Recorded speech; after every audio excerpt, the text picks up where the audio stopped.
Hey everybody, it's Peter, and we've got ourselves some controversy. So this is the 2025 Kawasaki Teryx KRX4 1000 Lifted Edition.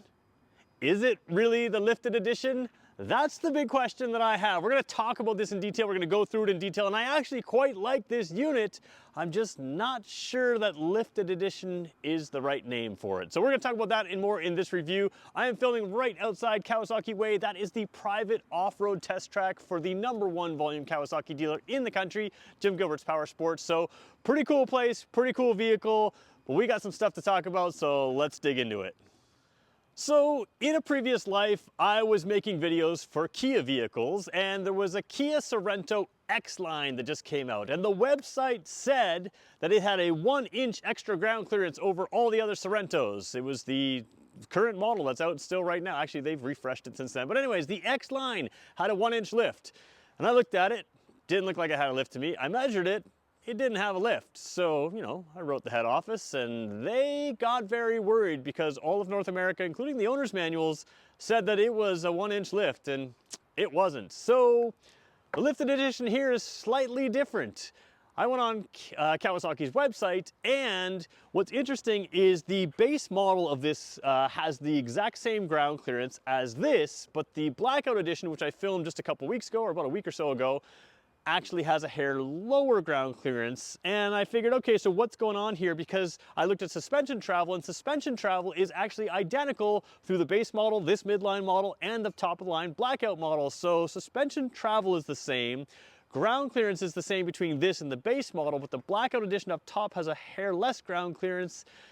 And it all made me kind of wonder what's going on. So the best we can figure is maybe the ground clearance is enhanced from the tire, and I measured from here to the bottom compared to the base model. And remember, the base model has the same ground clearance as this on their website, but it's ½ an inch more here. So what does all this mean? Well, the reality is the lifted edition has a lot of cool tech on it, including these tires, which are going to get you out of any muddy situation.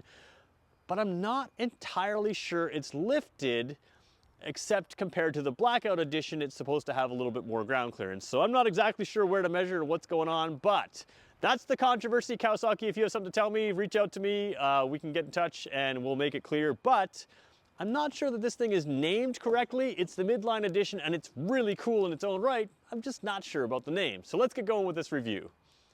So taking a look at the front end of this, you really do have something that's incredibly capable, and it's much different than the base model and the blackout edition. The first thing you're gonna see is these tires here. We're gonna take a closer look at them in a second, but obviously a lot of space in here to clear out mud and that kind of thing. You've got the front bar here, nothing that comes out too far, so you're gonna get full clearance, full tire access, and just the general design of these KRX machines. You've got these really, really beefy, and it doesn't really show on camera how thick these bars are, but really beefy A-arms. They've got that nice sort of angle to them, so you've got extra ground clearance here, not a straight line, which is, typical for the class, but it's just, it matches that. You've got great suspension, which we're also going to take a look at in the class. And then compared to the blackout edition, you do have a little more color, which personally I kind of like. It's going to be something that stands out on the trail. You also have less lighting, but available lighting. So in here, as a rubber panel, you can put lighting in there. The blackout edition does have that. You can put lighting up here. The blackout edition has that as well. So you can make your decision if it's worth it to jump up to that blackout edition. You lose some color, you get some lighting and other stuff, and again, you lose these tires as well. But overall, I think this is a really good, capable machine. Now, one of the things I want to point out since we're talking about lighting is, let's just turn on the headlights here for a second. You've got these really cool modern LED, quite bright daytime running type lights that when the vehicle's on, that's what you see. And then of course you have a low beam there, and you have a high beam here. Now these aren't going to show perfectly on camera, but they really, really are quality lighting. So right from the start, you've got quality lighting anyways. You don't really have to add a light bar unless you really need tremendous amount of light doing your thing. But certainly for just riding, you've got good lighting right there. So overall, you've got a really nice package. You've got the radiator set in well deep from this grill area. Again, as you're going into the mud kind of thing, you can kind of get in there. It's easy to clean that radiator in behind there as well. So you've got a nice open grill there. And again, a lot of clearance around the tires here. So you're not going to have, any issues with mud sticking in and piling up. You've got tires that clear well and a lot of clearance there. So let's take a look in from this side here, and we're going to take a look at the suspension. So taking a look at the front suspension here, you really have kind of overkill suspension. So when we talk about this, you've got 18.6 inches of travel in the front. You've got even more in the rear, but we're gonna zoom in for a second. You've got all kinds of preload adjustment. And again, we'll be able to show you a little bit more of this in the rear when we get there, just because it's kind of buried in. But all of those threads on this piece right here, which if I let it focus back out again, you can adjust the preload from this thing down and up. So just absolutely tons of preload adjustment in there. But you also have adjustment that's a little harder to show here. We're going to show you the actual adjustments on the rear, and they're the same front and rear, but there are 24 positions of adjustable compression damping. Now, if you can feel the difference between level 15 and 16, that's impressive. But the point is, you have absolutely full control over your adjustable suspension. So that's what this KRX is all about. Really pinpoint control of how you want this thing to handle, how you want this thing to ride. You can tailor it without any tools for the compression damping, without any tools at all. You can tailor the suspension to exactly what you want to do based on the conditions you're in, even while you're riding. So really, really good suspension is where this thing really makes its name. So taking a look at the back here, I want to show you some of that preload adjustment here. So again, this is kind of what you can adjust, and it can go down to about here and all the way up to there. That's where the threading is for your preload. So tons and tons of adjustment. And you're not seeing the scale on this. Like, I can put my arm here at the bottom and my elbow is like up to here, and it's still got all of that extra. So this is just a massive shock at the rear. And again, they're the piggyback shocks. So the piggyback shocks, what they do is they allow the heat to build here. A lot of time when you have a suspension compressing a whole bunch of times, you end up with it just like heating up and losing some of that fine control. Well, when you have a shock that's this large, that is, you know, with the piggyback series, it is going to continue to work no matter what's going on. And again, the front had 18.6 inches of travel. This has 21.1 inches of travel, the same 24 position adjustment in the compression. So let's take a look at that compression adjustment right now. All right, just to show you where we are, let's go wide angle for a second. You can kind of see where we are. We're looking up the top of the suspension there. We're gonna zoom in, we're gonna zoom in, we're gonna zoom in again. And actually, why don't we zoom in just a hair more than that? You can sort of see that knob here at the top, which is very easy to access with my hand. It's no issue to kind of reach in there, but that's what's gonna allow that 24 position preload or compression adjustment. So you really have, like I said, more than you could possibly need of compression adjustment there, and it really tailors this ride. It can really make this thing fun to drive and really specific to your terrain, which is super cool. So taking a look at the back end here, we're gonna come in a little closer in a second, but I wanna show you the LED lights, which are exceptionally bright, but of course the camera kind of adapts to them and doesn't show them as bright as they appear in person. You can see the same sort of design with the suspension with that kink up there to give you extra ground clearance, and you really see the focus paid to really centralizing the weight. So it's not out to here, it's really centralized. What that does is makes this thing a really great handling machine as well, with just the physics in play to make all the weight narrow and centralized, which allows you to have really great handling. So the other thing you're gonna notice here though is on this lifted edition, you can go in pretty deep mud holes there. So if we zoom into right there, you're gonna see that you have some air intakes up the top. Let's get a little closer look, a little different angle on those and talk about those for a second. So we're just starting wide angle here. It's gonna skew the view just a little bit, but let's kind of zoom in a little bit there. And you can see the air intake is, instead of over on the side here, it's lifted way up taller, kind of sheltered down, aimed a little bit down there. And basically, if you dip the front end of this unit into a mud hole, you're going to drown before the engine does. You can really get this thing buried deep and not have to worry about sort of sucking in all that water in a mud hole or something like that.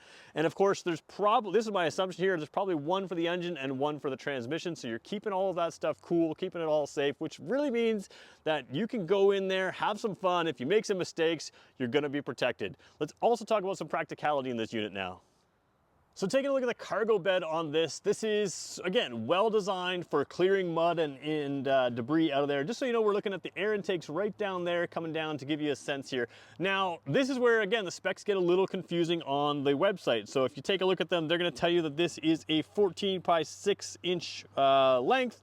It's gonna be 33.1 inches wide and 9.1 inches high, but really that's kind of misleading. It can hold 351 pounds just in the bed. Now in a not massive bed, that's pretty good. Now, where I take issue is 14.6 inches of depth. That is probably just this section here. We know on the Blackout Edition, you put a stereo in, you're gonna take up some of this position here. But when you don't have the Blackout Edition, and you don't have the stereo in here, which of course is probably an option you can throw in, you do have space to throw a spare tire in there, which is something that's nice to have as well because it sort of fits that area. So while it says 14.6 inches, it's really longer, and you've got the tie downs here, here, here, and here. So if you're gonna put a cooler in there or something like that, you can attach that down and you can fit what you need to. So again, it's not massive, but in my mind, it is bigger than the specs seem, which is, you know, a little different compared to some. A lot of times they try to make the specs make everything seem big, but I think it certainly presents bigger than the specs would show on the website. So before we take a look inside, I'm gonna talk about some specs. Now when we go inside, I'm gonna show you legroom and knee room of me, about an average 6-footer, rear seat, front seat. We're gonna show you the specs inside, but I wanna talk about, we're gonna show you the real world inside as opposed to talking about the specs, but I do wanna talk about the specs for a second. So remember we talked about this being the lifted edition. So let's talk about ground clearance here. 14.2 to 14.8 inches of ground clearance, depending on your preload setting, is what they have here on the lifted edition. Now the Blackout Edition is 13.2 to 13.8, so that is a little tiny bit lower. And then the standard, the base model edition of this, if we scroll down here, the road clearance on that is 14.2 and 14.8. So 14.2 and 14.8 is the ground clearance, or road clearance as it's listed on the website, of the lifted edition and the base model. It's the Blackout Edition that loses a little bit more than the lifted edition that gains a little bit. Now, just so we can talk about the same thing, the seat height they list in the website as well. Seat height for the front seat is 820, let's just do it in inches. Let's go 32.3 inches of the seat height in the front. And as we go to the lifted edition, it is 32.3 inches, which is the same. And the Blackout Edition is 31.3 inches. So while this is called a lifted edition, it's not, according to the spec sheet here, in both ground clearance and seat height, it's actually the same as the model below it. So it's a different character more than a lift. But if you compare it to the Blackout Edition, yeah, it's a lifted edition by a little bit. All right, so we're gonna jump in this thing. I'm gonna go wide angle just because it allows me to show a little bit more view as I come in. So it's gonna skew the views on the edges, that kind of thing. Let's start here in the back seat. We're gonna sit here behind the driver. I have the seat basically where I would want as a 6-foot driver. As we jump in here, you can see this one doesn't have speakers or anything like that, but it obviously could if you wanted to for the doors. You do have the inside door handle, so you don't have to reach out to the muddy handle to get that when you're in here. And the seats are really comfortable, even in the rear seats here. They have a nice bucket style seat. I got a little helmet sitting on that one there. But you've got the handle over here, jumping in here. So this is me as a 6-footer. You know, my toe space is fine. If I was wearing big boots or something like that, I got size 11 running shoes on here and plenty of legroom here to fit comfortably. Width isn't massive, but the seats kind of hug you in place, but I think it's really good for a lot of people. I think you're going to be really comfortable. And again, as you're sport riding, you've got sort of that panel here that's not the door where your shoulder can hit there. So if you do push against the side there, it's well supported by the framework here and it's not going to flex at all. But that is sort of a nice thing to have, so you're not pressing against the door if you're going around a corner fast, but the seats are going to hold you in place just fine. As far as the view out the front, pretty good view. You've got, again, open roof on this one. The Blackout Edition does have the roof. You could get a roof on this one if you wanted to, but this one comes as it is. And you've got pretty good visibility out the front and out the center. Technically, this is stadium style seating, so my eye level is right about here or so. So the headrest is going to be, or the helmet of the person in front of you is going to be in around that area as well. But you still have very good view for the rear seat. But again, especially good legroom, comfortable seating position, which is, I think, a real key. Now let's move out to the front. Let's just stay in the same shot here and jump in the front seats here. Same thing here. You've got the handles on the inside if you want, so you don't have to reach out. This door dips down to the front and this one dips down to the rear. So you've got some extra visibility just from the design of that. The frame rail comes in around the seat, so you're going to step over that, but it's really not an issue. And you can see the good bolstering here on all the seats. Now I want to point out the fabric here. Let's go away from the wide angle. So the fabric here is a rubbery type fabric as far as the feel goes. This piece on the bottom, this piece on the back, and these green pieces are very similar feeling, but then you have a textured feel that's a little different in here. So not only is the side bolstering, you know, pretty good as far as the way it comes out and the way it comes up, which doesn't show on camera, it's also a little bit different texture, which is also going to help you keep you in place. So let's go back to the wide angle here as we jump in. You can see our headlight switch is the only switch to the left on this model here. So let's just zoom in there. That's the headlight switch is the only one you have, the only one you really need. Come back to, actually we'll go wide angle again here. Take a look here. Again, you've got a little storage space over here. You've got an adjustable handle here for your passengers, so that can come in and out, and that's gonna allow them to really have a good grip. And of course, the rear passengers have that bar in front of them as well, which you see between the seats here. So everybody can hold on very well without any issues. Don't need floor mats, of course, in these things, but you do have a floor drain there. And again, a nice enough pattern that'll scrape some of that mud off your boots as well. Over here, you've got basic controls, your winch, your low speed mode, or low power mode, excuse me. And then as we zoom in here, let's just show you that. You've got 2-wheel drive, 4-wheel drive, and the lock button. So very easy controls to work here. High, low, neutral, reverse, and a handbrake that's right there for you. Let's take a look at the dash now. In fact, let's just keep going on the same view here. Lighting up the dash here, it is a full digital dash. Pretty clear, pretty easy read. We're getting some glare that you see on camera that I just don't see in person. When you have two eyes focusing on this, you can your eyes kind of filter out the glare, but when the camera's just one eye, you see a lot more glare and reflection. So large gear indicator, which of course is just high, low, neutral, or reverse in there. You do have a tachometer. In fact, let's just start it up and talk about there. So you see the tachometer kind of revving around the outside there, flexing around, so it's pretty accurate in there. Very easy to see controls here. You've got your 2-wheel drive and your 4-wheel drive. If we put it in there, it's easy to see. Fuel light, when it gets low like it is right now, it doesn't just have the last bar. The last bar will start flashing. Then you've got your time up top. You can cycle through a number of things here. It's showing your tack, but there's a number of options you can cycle through. If we can go down to your hour meter there, oops, there we go.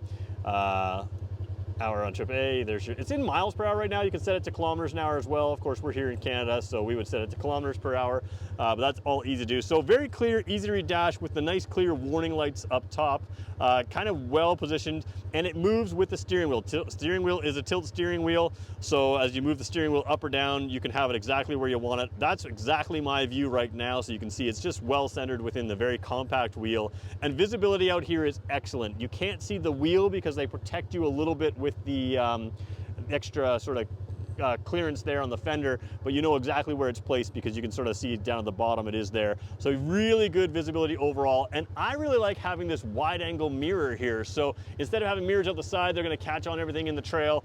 You've got this rounded wide angle mirror, which really gives you a good view. You can see out the side there. You can see, I can see out beside me there. I can adjust a little bit and see out this side of me as well. So kind of a nice feature to have, but very open air feeling and simple unit. Now I mentioned the low power mode.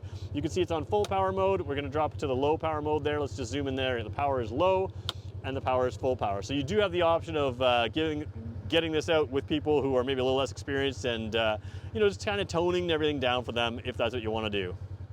All right, so let's talk about who this is for, and let's answer a couple of questions that you guys have put in other videos on this. First of all, some of you want more power, and I get it. If you're in like Arizona, running in the desert, then yeah, maybe that makes some sense for more power. But here in New Brunswick, we have a trail system which is absolutely incredible, and this thing's gonna be amazing on those trails. Where this one fits in the lineup, I wouldn't call it the lifted edition simply because if the specs on the website are correct, it's not really that lifted. In fact, it's not lifted at all compared to the base model. What I would do is call this the mud edition. If you are in areas where you're gonna be going through muddy areas and really muddy areas and getting this thing just buried deep in mud, and you don't want like water splashing into the air intakes and that kind of thing, you've got some great tires to pull you through that mud. You've got the air intakes mounted high, and you've got a nice midline equipment level. That's a great starting point if you want to build it out from there, or a great place to start if you just want to take it like this and maybe add accessories in the future. I think this is a really cool model for those people that really want to dig into the muddy trails and maybe the muddy off-trail sections here in New Brunswick in Canada. Where I would personally go is with the base level model. You're getting the same ground clearance and customize it up for there because that's more trail focused, but you know the type of riding you like to do. If you like to go through those mud holes, that's what this is for. Now, as you accessorize this up, you may want to consider the Blackout Edition. It's not a whole lot more expensive. It does have more trail rated tires. Now, according to the website, it does lose a tiny bit of ground clearance, but you do end up adding some accessories like a really cool roof with actually sort of skylights in the roof. You do have extra lighting built into that. So as you accessorize this up, you may want to consider that. I'm not sure that the Blackout Edition loses a whole lot of ground clearance. What I think the Blackout Edition is, it has slightly different lugs on the tires. So technically speaking, these lugs are going to give you extra ground clearance if it's just the tire size that is different. Where I think, and again, remember the suspension travel on all three trim levels is the exact same. So you're not getting extra travel or losing extra travel to go to the Blackout Edition. And I think when these start digging into the mud, you kind of lose that advantage, whereas the trail tire may not dig, the lugs may not dig in as deep, and you might have effectively the same ground clearance, but maybe a little less traction in those muddy situations. So that's my take here on the lifted edition. Again, Kawasaki, if your website is maybe saying the wrong numbers, or if I've missed something on this, feel free to reach out to me. But that's my first take on the lifted edition here, which I would call the mud edition. And yeah, if you have any more questions about this, again, I'm filming here at Jim Gilbert's Power Sports, the #1 volume Kawasaki dealer in the country. And we're outside Kawasaki Way, where they give me complete access to all of their vehicles. And if you have questions, by all means, let me know. And if you're interested in this kind of stuff, make sure you subscribe. We're gonna have a whole bunch of more side-by-sides and all kinds of stuff on this channel in the next few weeks, actually. So make sure you hit subscribe, leave us a positive comment, do something nice, help me sort of spread this out. The more this channel grows, the more I can give you, the more I can do with it. So I appreciate your support, and thanks everybody for watching. We'll catch you in the next one.